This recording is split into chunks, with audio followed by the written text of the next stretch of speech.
हाथ ऊपर हो जाए। दुर्गा कहो कि माँ काली,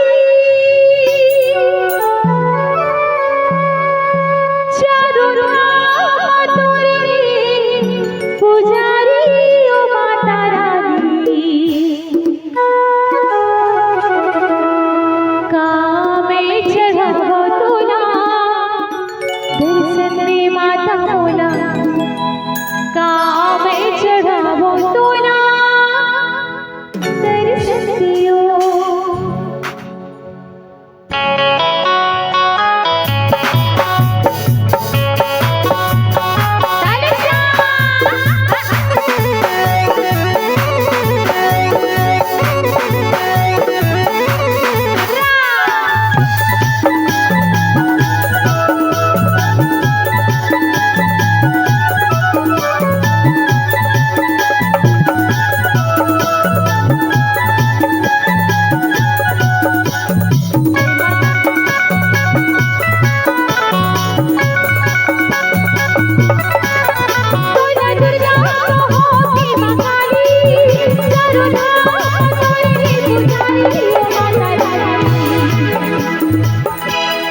और चलते झमर माता रानी लमान फेंक करो दोनों हाथ ऊपर ऊपर ले पाछूती के मतलब भी लेकर जूसी करा था।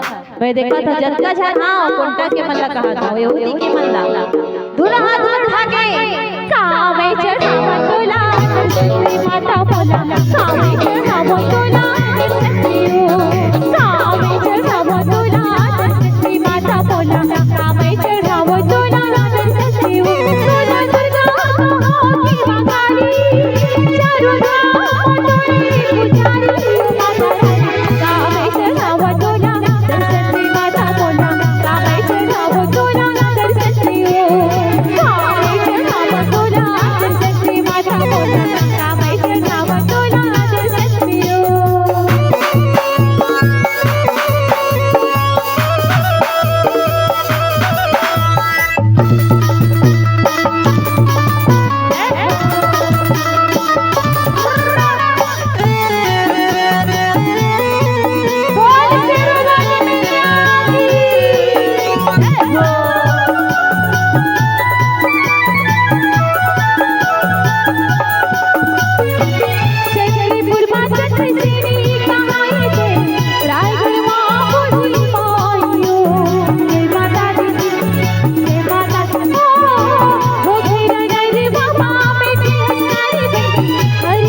और खाना पीना खा के आगे है और जयकारा लगा मैं फिर कंजूसी करा था।